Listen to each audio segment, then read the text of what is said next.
এর আগে অনেক নবী এসেছিলেন যাদের সাথে বহু আল্লাহওয়ালা লোক লড়াই করেছেন।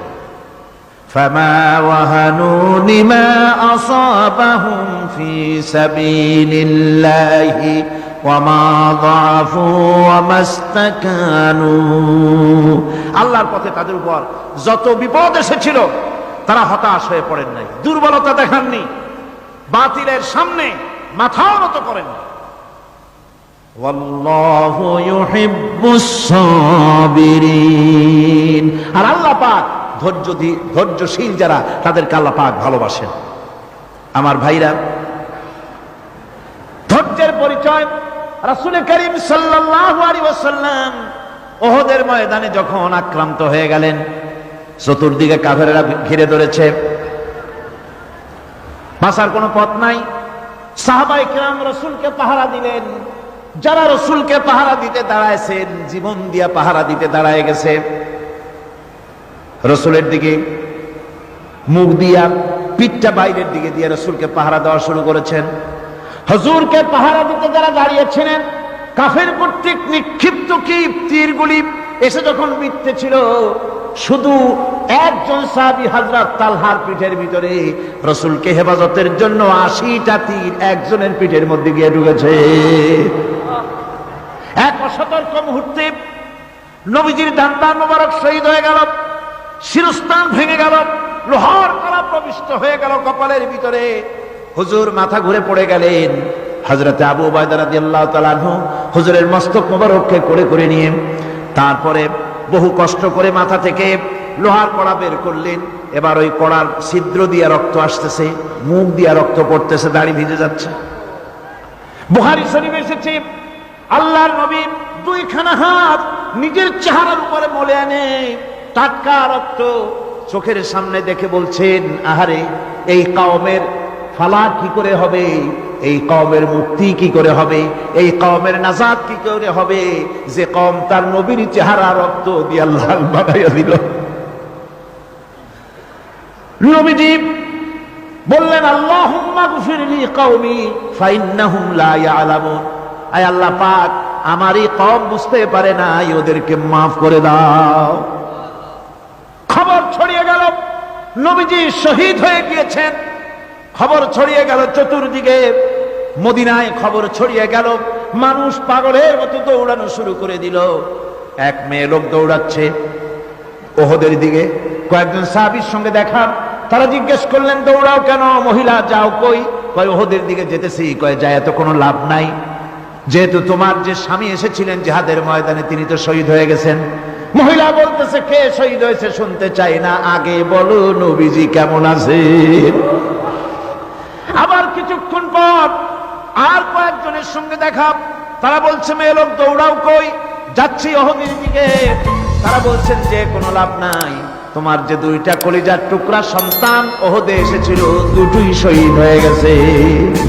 মা বলতেছে, ও সাহাবী, কে শহীদ হয়েছে শুনতে চাই না, তাড়াতাড়ি করে বলো আল্লাহর নবী মুহাম্মদুর রাসূলুল্লাহ সাল্লাল্লাহু আলাইহি ওয়াসাল্লাম কেমন আছেন।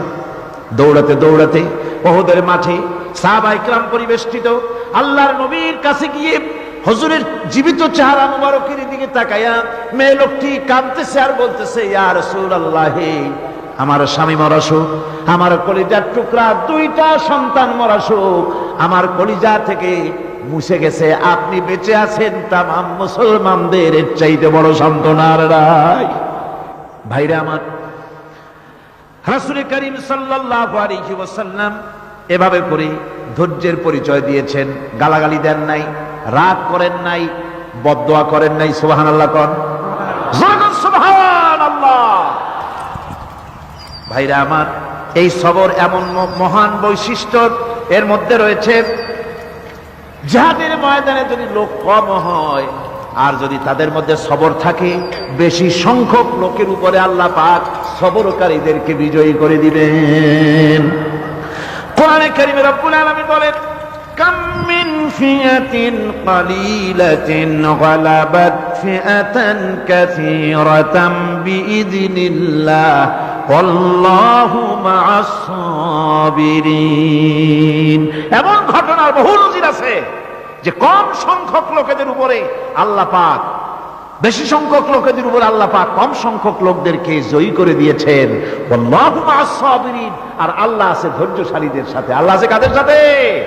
দেখেন না বদরের কামটা, বদরের ময়দান, 313 জন মুসলমান, অস্ত্রপাতি নাই, সামান্য সামান্য অস্ত্র, আর কাফেরেরা এসছে হাজারেরও বেশি। আমার বন্ধুগণ, ধৈর্যের কত বড় কাম দিল! ধৈর্য ধারণ করেছেন তারা, আল্লাহর উপরে ভরসা করেছেন। আল্লাহ রাব্বুল আলামিন অস্ত্রের কাজ কি দিয়া করায় দিলেন। একজন সাহাবী এসে বলছেন, হুজুর, জিহাদের ময়দান, ইসলামের প্রথম জিহাদ, আমার কাছে তো অস্ত্র নাই, মেহেরবানি করে একটা অস্ত্র আমারে দেন, আমি লাফায় পড়ি জিহাদের মধ্যে। হুজুর বলেন, অস্ত্র তো আমার কাছে নাই, দিবটা কি? সাহাবী বলছেন, হুজুর, অস্ত্র না থাকে যা পারেন তাই দেন, আপনার হাত দিয়ে যা দিবেন, আমি দাঁড়ায় থাকতে পারবো না, জিহাদে আমাকে শরীক হতেই হবে। নবীজি কাছে পেলেন একখানা শুকনা খেজুরের ডালখানা তুলে সাহাবীর হাতে তুলে দিলেন। সাহাবী বলেন, রাসূলের হাতের দেওয়া শুকনা খেজুরের ডালটা নিয়ে আমি যখন কাফেরদের ভিড়ের মধ্যে ঝাঁপায় পড়ে যখন শুকনা খেজুরের ডাল দিয়ে আঘাত দিলাম, তখন ধারালো তরবারি দিয়ে আঘাত করলে যে কাম হয়, শুকনা খেজুরের ডালের আঘাতে কাফের দ্বিখণ্ডিত হয়ে জমিনে পড়ে গেল।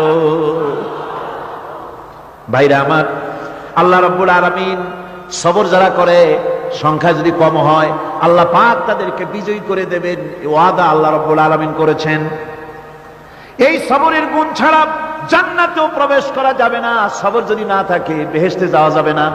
ভালো করে মনে রাখেন, আল্লাহ পাক বলছেন, আম্মা হাসিবতুম আন তাদখুলুল জান্নাতা ওয়া লাম্মা ইয়া'লামিল্লাহুল্লাযীনা জাহাদু মিনকুম ওয়া ইয়া'লামাস সাবিরিন। তোমরা কি মনে করেছো এমনি বেহেশতে চলে যাবা? এটা কি মামু বাড়ির আবদার নাকি? এমনি বেহেশতে চলে যাবা? অথচ আল্লাহ রাব্বুল আলামিন এখনো দেখেন নেননি যে তোমাদের মধ্যে কারা জিহাদ করতে প্রস্তুত, কারা তোমাদের মধ্যে জিহাদ করে জান দেওয়ার জন্য প্রস্তুত, আর কারা ধৈর্যধারী, এটা তো আল্লাহ এখনো দেখে নেন নাই। সুতরাং হক এবং বাতিলের সংগ্রামে লিপ্ত হতে হবে। আল্লাহ দেখতে চান কারা জীবন দিতে চায়।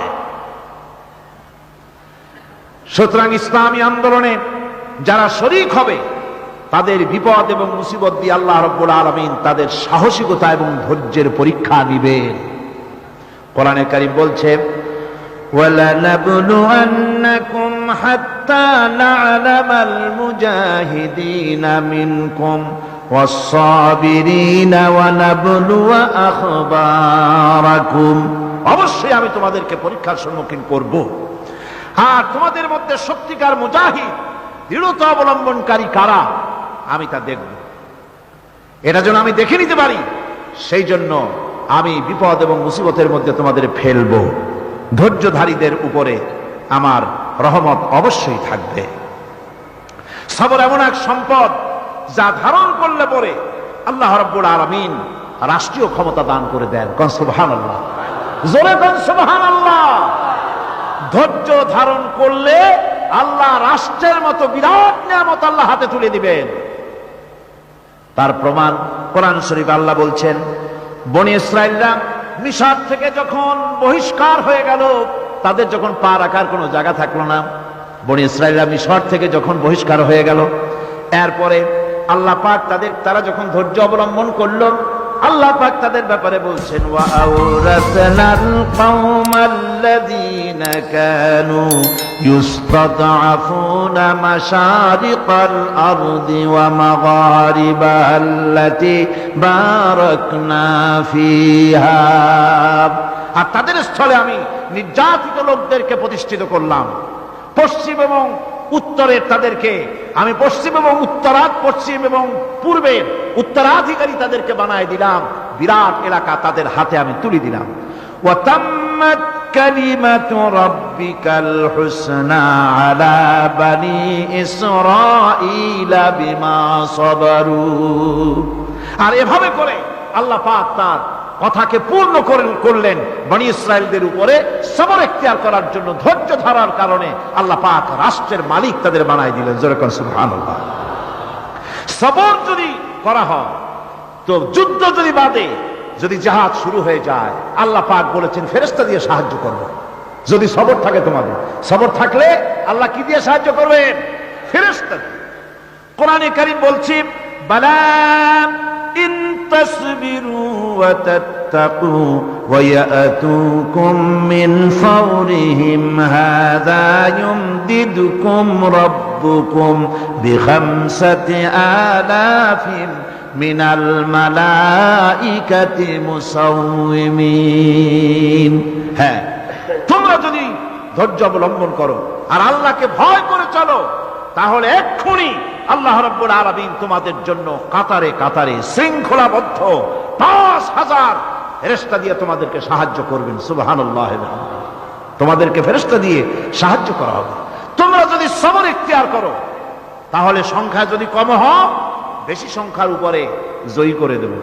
ইয়াকুম মিনকুম ২০ সাবিরুনা ইয়াগলিবু মিয়াতাইন।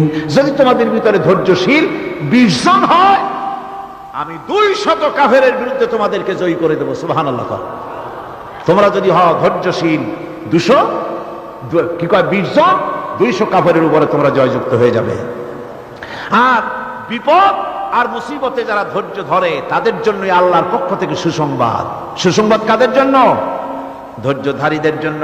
কোরআনে কারীম বলছে ওয়াবাশশিরিস সাবিরিনাল্লাযীনা ইযা আসাবাতহুম মুসিবাতুন ক্বালু ইন্না লিল্লাহি ওয়া ইন্না ইলাইহি রাজিউন। সুসংবাদ সেই সব ধৈর্যশালীদের জন্য যারা নাকি বিপদ এবং মুসিবতে আসলে যারা বলে, কি বলে? পড়েন আমার সাথে, ইন্না লিল্লাহি ওয়া ইন্না ইলাইহি রাজিউন। এটা শুধু আমাদের লোকেরা কেউ মরলে পড়ে, এটা শুধু মরার সময় নয়, বরং যে কোনো বিপদ আর মুসিবত এলে মোমেন বান্দা যারা, তারা কি পড়বে? ইন্না লিল্লাহি ওয়া ইন্না ইলাইহি রাজিউন। নিশ্চয়ই নিশ্চয়ই আমরা আল্লাহর জন্য এবং আমাদের সকলকেই আল্লাহর কাছে ফিরে যেতে হবে, প্রত্যাবর্তিত হতে হবে।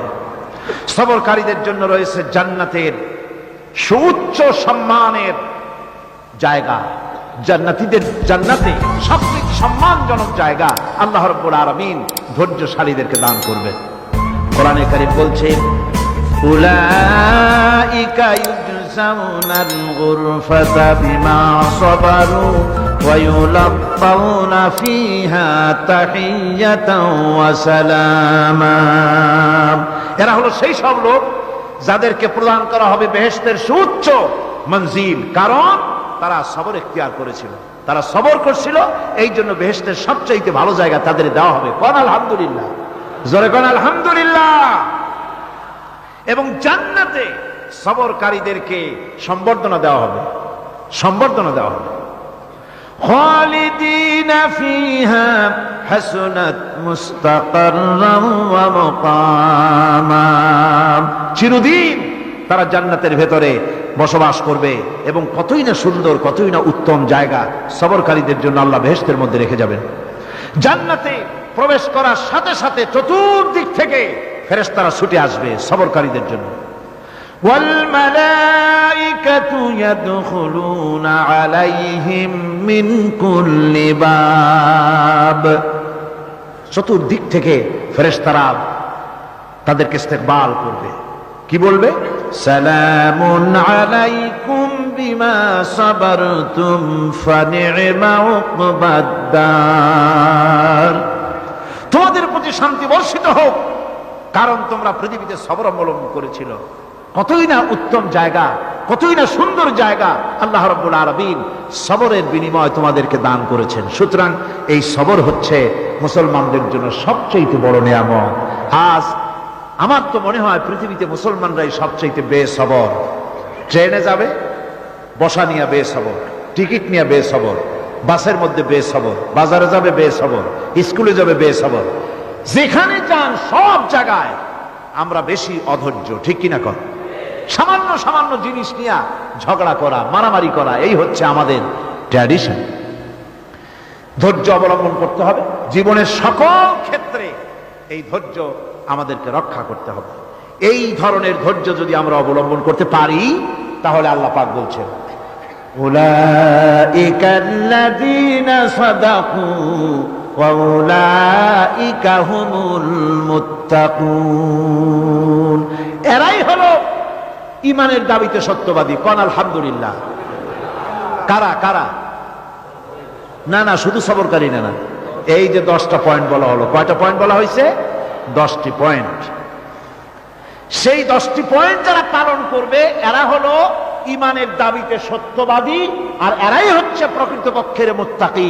আমরা মুত্তাকি বুঝি দাঁতে ছাতা, দাড়ি টাড়ি আশ্রয় না, জাব্বা জুব্বা গায়ে দিয়ে কোনো জায়গায় পড়ে থাকে, এটা বড় মুত্তাকি, খুব পরহেজগার। সালার শর্টকাট যদি পড়ে তাহলে তো আরো বড় পরহেজগার। জি, আর যদি কাপড় চোপড় মোটেও না থাকে তাহলে তো খাজা বাবা হয়ে গেল। নাউজুবিল্লাহ মিন যালিক। আর আল্লাহ বলছে মুত্তাকি কারে কয় শোনো, এরে কয় মুত্তাকি যাদের মধ্যে এই 10টা গুণ আছে। সুতরাং গত বছর এবং আজকে 2টা বছরের 10 দিন মিলাইয়া আমরা 10টা কথা আলোচনা করলাম। কয়টা কথা বললাম? প্রকৃত পুণ্যবান হওয়ার জন্য মানে হচ্ছে শুধু পূর্ব পশ্চিমে, আবার আমরা সেই গোড়ার আয়াতে ফিরে যাই, লাইসাল বিররা আন তুওয়াল্লু বুজুহাকুম কিবালাল মাশরিকি ওয়াল মাগরিব।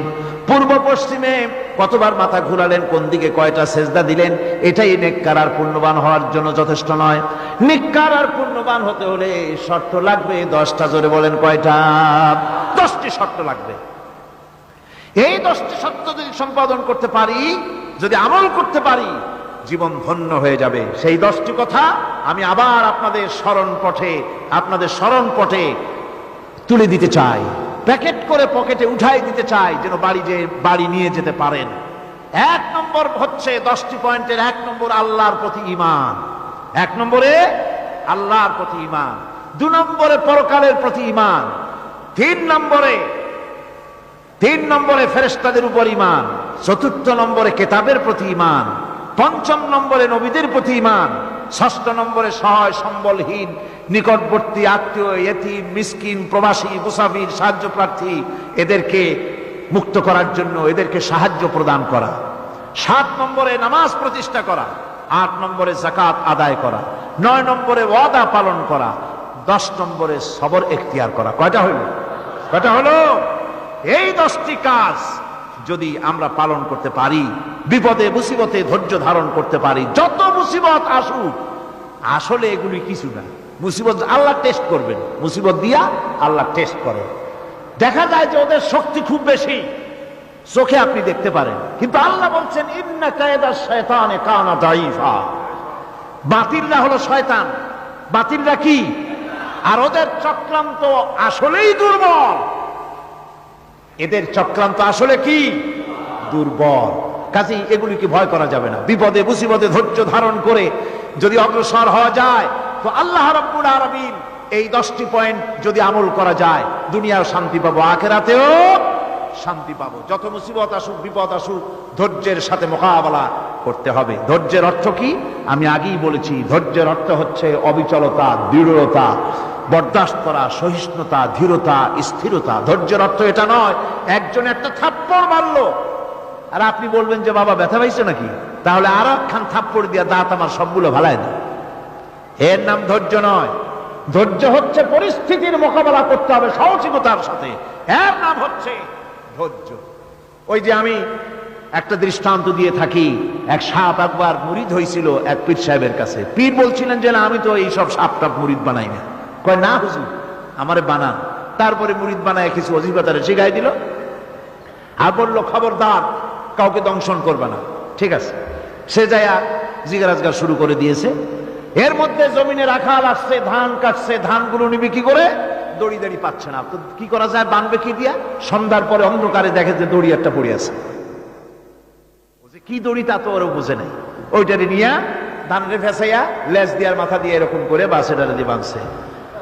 সাপ তখন বলতেছে, হায় হায় রে, কেবল যে মুড়ি ধইছি, তা না হলে তুই ঠিক পাইতি যে আমি কি ধরনের দড়ি। এরপরে নিয়ে বাড়ি নিয়ে ভালাই দিয়েছে, ওটারে খুলে সাপটার ঘাড় গেছে মস্কিয়া, বহুত কষ্ট করে হুজুরের বাড়ি গিয়ে হাজির, কয় যে হুজুর কি একখান জিকির শিখাইলেন, আমার তো ঘাটটার মুসকে শেষ। আশ্চর্য কথা, কত মানুষ মুরিদ হইলো, কত কিছু মুরিদ হইলো, কারো তো জিকির করলে ঘাড় মস্কে যাবে কেন, এটা কেমন কথা? কয় হুজুর ঘটনাই। আরে বেটা ঘটনা এইটা, তুই কি করছিলি? কয় যে আপনি যে নিষেধ করছেন দংশন করতে, আমি তো দংশন করতে পারিনি। আরে বেটা দংশন করতে নিষেধ করছিলাম, ফোঁস করতে তো নিষেধ করি নাই। তোরে যখন দড়ি মনে করে হাত দিছিল, ফোঁস করে উঠতি, ওই রাখা লাভ দিয়া বর্ডার পার হইয়া দিল্লি চলে যেত। কাজী ধৈর্যের মানে শীত হয়ে পড়া না। ধৈর্য মানে অবিচলতা, দৃঢ়তা নিয়ে শক্তি সঞ্চয় করে আল্লাহর রহমতের উপরে ভরসা করে বাতিলের বিরুদ্ধে ঝাঁপায় পড়তে হবে, বাতিল উৎখাত হতে বাধ্য হবে।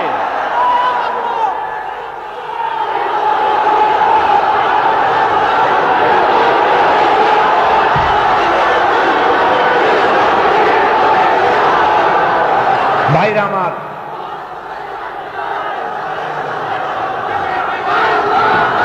সুতরাং আলহামদুলিল্লাহ আমরা কোরআনে কারিমের এই আয়াতে কারিমার আমরা যদ্দূর পারলাম আলোচনা করেছি। আল্লাহ পাক যেন এতে বরকত দেন, জোরে কোন আমিন, আরো জোরে কোন আমিন। কোরআনে কারিমের তাফসীরের আলোচনা এখানে শেষ। এখন আমি আপনাদের সামনে আলোচনা করব, মুনাজাতের দিকে যাব, যেহেতু বহুত দূর থেকে আপনারা এসেছেন। আর সবচাইতে বড় আকর্ষণ আজকে আখেরি মুনাজাত। কোন আলহামদুলিল্লাহ। এত লোক আল্লাহর কাছে হাত তুলবে আর আল্লাহ হাত ফিরাই দিবে, আমি বিশ্বাস করি না। তার নাম রহমান। তার নাম কি? তার নাম কি? রাহিম, রহমান। কাবা শরীফের পাশে যখন আমি গিয়ে দাঁড়াই মুলতাজিমে, যখনই আল্লাহ নেওয়ার সুযোগ দেয়, আমার মনে হয় দোয়া কবুল না করে কি আল্লাহ কেমনে পারবেন? দোয়া তো কবুল করাই লাগবে। বলেন আল্লাহ। दिल से जो बात निकलती है असर रखती है पर नहीं मगर ताकते परवाज रखती है। অন্তরের কথা আর মুখের কথা তো এক জিনিস না। মন থেকে যে কথা বেরোয় তা প্রভাব বিস্তার করে। ডানা নাই কিন্তু উঠতে সক্ষম, সেটা হলো মনের কথা।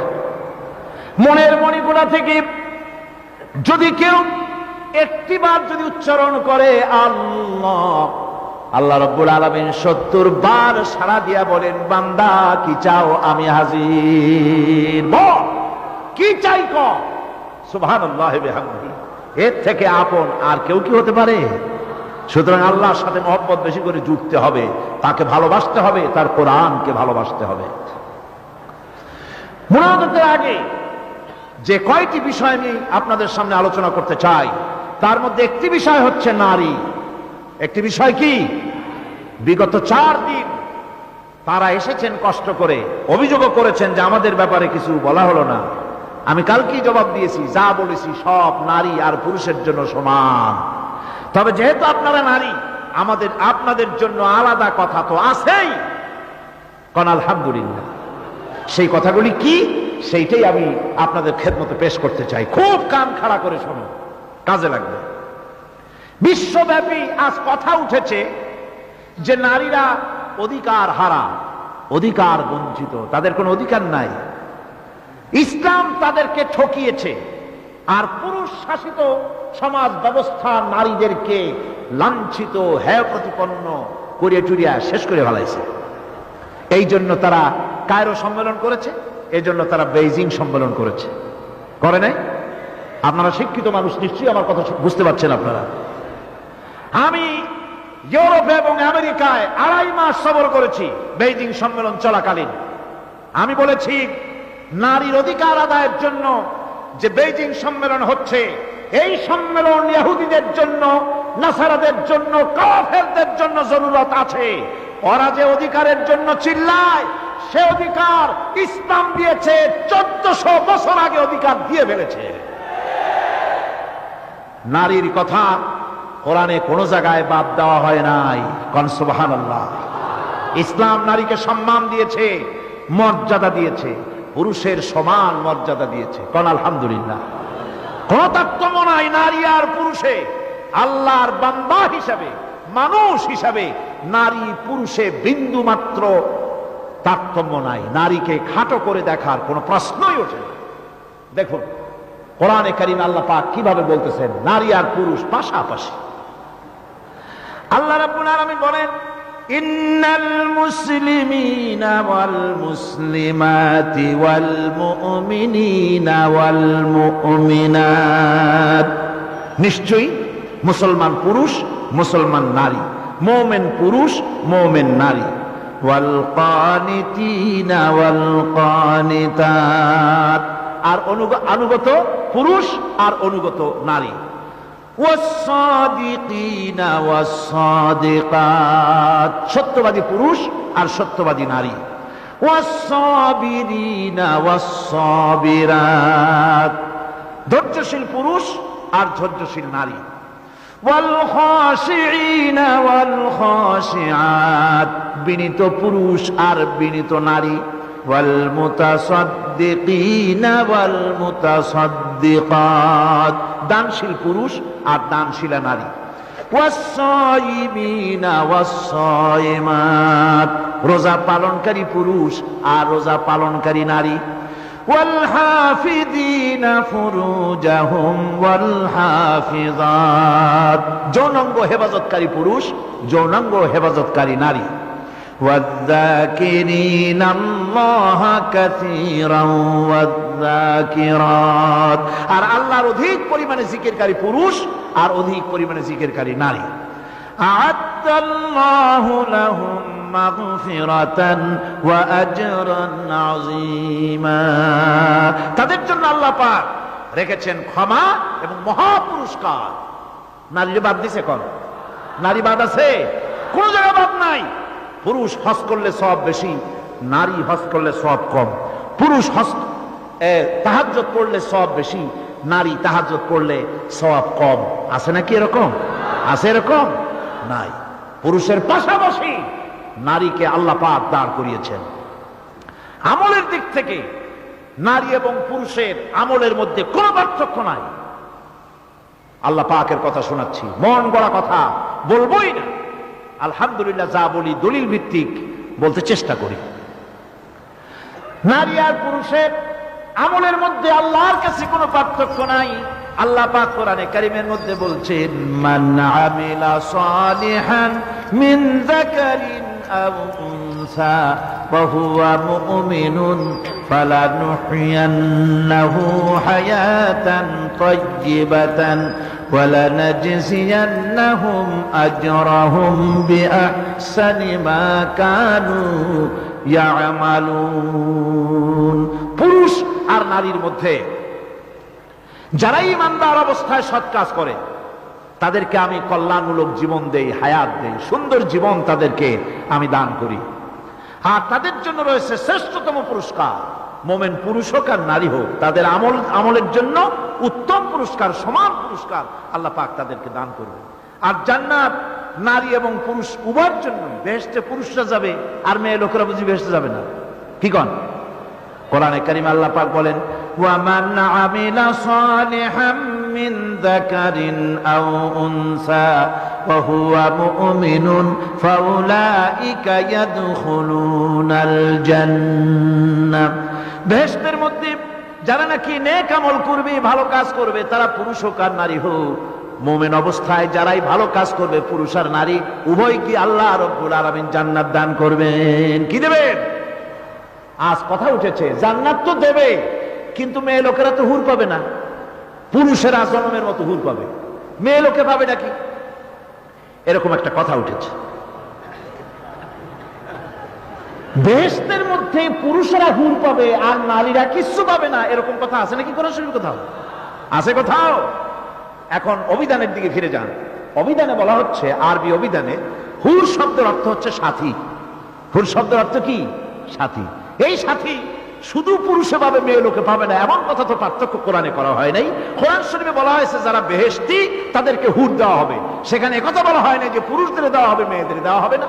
সুতরাং প্রত্যেকেই পুরুষে এবং নারীতেও যে ধরনের প্রয়োজন, সেই ধরনের প্রয়োজন মিটাবার জন্য আল্লাহ রাব্বুল আলামিন হুর সমানভাবে দিবেন। এরাও পাবে, তারাও পাবে। আলহামদুলিল্লাহ, সেখানে কোনো কষ্ট থাকবে না। সেখানে মানুষের কোনো কষ্ট থাকবে? কোনো কষ্ট থাকবে না, কারো কোনো চিন্তা থাকবে না, দুঃখ থাকবে না। মিম্মা ইয়াশতাহুন, যা দিল চাইবে তাই পাবে। এই ওয়াজ শুনে একজনে বলছিল, হুজুর যা মন চাইবে তাই যদি পাওয়া যায়, আমার তো হোক্কা খাওয়ার দারুণ অভ্যাস, তা আমি কি বেহেশতে গেলে হোক্কা পাবো? পীর সাহেব বলছেন, দেখো তুমি যদি বেহেশতে যাইয়া হোক্কা চাও, তো আল্লাহ যখন ওয়াদা করছে মিম্মা ইয়াশতাহুন, হোক্কা তো তোমার দেওয়াই লাগবে। কিন্তু মনে রাখো, জান্নাতের এত সব নিয়ামত থুইয়া পচা হোক্কার কথা তোমার মনে উঠবে না। অবশ্যই ভালো ভালো জিনিস আল্লাহ রেখেছেন এবং মানুষ প্রাণ ভরে সেই নিয়ামত ভোগ করবে। কাজী নারীর জন্য হুট থাকবে, তার সাথী আল্লাহ তাকে মিলাই দিবেন জান্নাতের মধ্যে। স্বামী যদি যায় জান্নাতে, স্বামী মিলাই দিবে। স্বামী যদি না যায়, আল্লাহ তার উত্তম সাথী মিলাই যাবে, স্বামীর কথা ভুলিয়ে যাবে। আর পুরুষের জন্য হুট থাকবে। সুতরাং হুর জাতীয় জটিলতা এবং হুর নিয়ে চিন্তা করে এভাবে বিভেদ সৃষ্টি করার কোনো মানে নাই। এক শ্রেণীর বর্তমান যুগের কবি, সাহিত্যিক, বুদ্ধিজীবী, তারা নারী এবং পুরুষের অধিকার আদায়ের নামে পরস্পরের বিরুদ্ধে যুদ্ধ ঘোষণা করেছে। নারীদেরকে বলা হচ্ছে কিসের বর কিসের ঘর, তারপর কি যা মনে লয় তাই কর, এই হলো স্লোগান। নারী নারী সব কিছুই করতে পারি, আমার দেহ আমার মন, সিদ্ধান্ত আমার, এই জাতীয় স্লোগান ঢাকায় দিয়েছে। এনজিওরা এদেরকে ময়দানে নামাইছে। ওই যে কালকে এনজিওদের কথা বলেছিলেন, এই এনজিওরা অনেক বেড়েছে। তারা এখন মেয়েদেরকে রাস্তায় নামায়েছে, তাদের অধিকারের নামে, ফতোয়াবাজির নামে মিথ্যে কথা বলে তারা ময়দানে নামায়েছে এই মেয়েদেরকে। সুতরাং এনজিওরা, গভর্নমেন্ট যদি এনজিওদেরকে না সামলায়, আমি গতকালও বলেছি সব এনজিও খারাপ তা কিন্তু ঠিক না, বহু এনজিও ভালো কাজ করতেছে। খারাপ যারা তাদের নাম আমি কালকে নিয়েছি। গভর্নমেন্ট যদি এদেরকে শাসন না করতে পারে, তাহলে জনগণ বসে থাকবে না। আমাদের দেশ ব্রিটিশ বেনিয়ারা 200 বছর গোলামীর জিনজির পরায় দিয়েছিল, ব্যবসার নাম করে সে পরাধীনতার জিনজির পরায় দিয়েছিল, ঠিক না? ইংরেজরা এসেছিল ব্যবসার নাম করে, আর এনজিওরা এসেছে সেবার নাম করে। ইংরেজরা ব্যবসার নাম করে গোলামি আমাদের উপরে চাপায় দিল, আর এনজিওরা সেবার নাম করে বাংলাদেশ থেকে ইসলামকে নির্মূল করে দিতে চায়। গভর্নমেন্ট যদি এদেরকে না সামলায়, সেই ইংরেজদেরকে তাড়াবার জন্য এই বাংলা, এখানে শহীদ তিতুমীরের জন্ম হয়েছিল, এখানে হাজী নেসার আলী শহীদ তিতুমীরের জন্ম হয়েছিল, মজনু শাহর জন্ম হয়েছিল, ফকির মজনু শাহর জন্ম হয়েছিল, শরিয়াতুল্লাহর জন্ম হয়েছিল। তারা এই ইংরেজ বেনিয়াদেরকে এখান থেকে তাড়িয়েছে। আজ যদি গভর্নমেন্ট এদেরকে ঠান্ডা না করে, এদেরকে যদি সংযত না করে, যেভাবে তারা বাড়তেছে, বাংলাদেশে আবার ঘরে ঘরে ফকির মজনু শাহ জন্মগ্রহণ করবে, শহীদ তিতুমের জন্মগ্রহণ করবে, আর বাংলার বাস দিয়ে এদেরকে ঠান্ডা করা হবে, বাংলার জমিন থেকে উৎখাত করা হবে।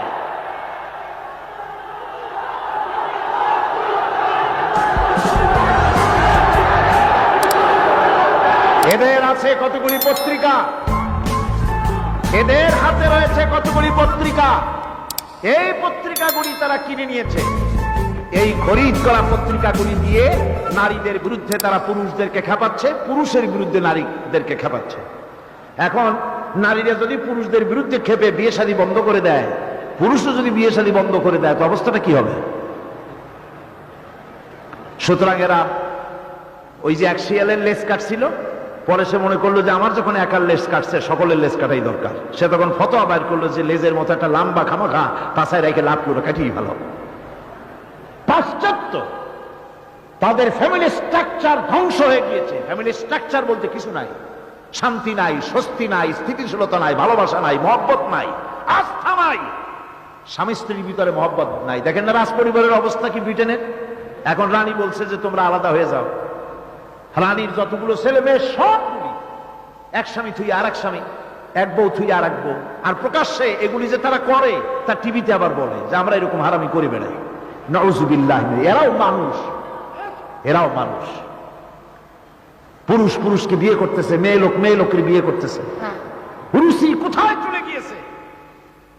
প্যান্ট পরতেছে এমন যাতে শরীরের অঙ্গ, গোপন অঙ্গ প্রত্যঙ্গ দেখা যায়। আমি জিজ্ঞেস করলাম, ভাই আমেরিকা এত বড় ধনী দেশ, আর এই রকমের ছেঁড়া প্যান্ট পরে, আমার দেশে যত গরিব হোক গামছা পরলেও তো তার সবকিছু ঢাকে ঢুকে পড়ে, এটা কি হয়েছে? এটা এত গরিব আসলো কই থেকে?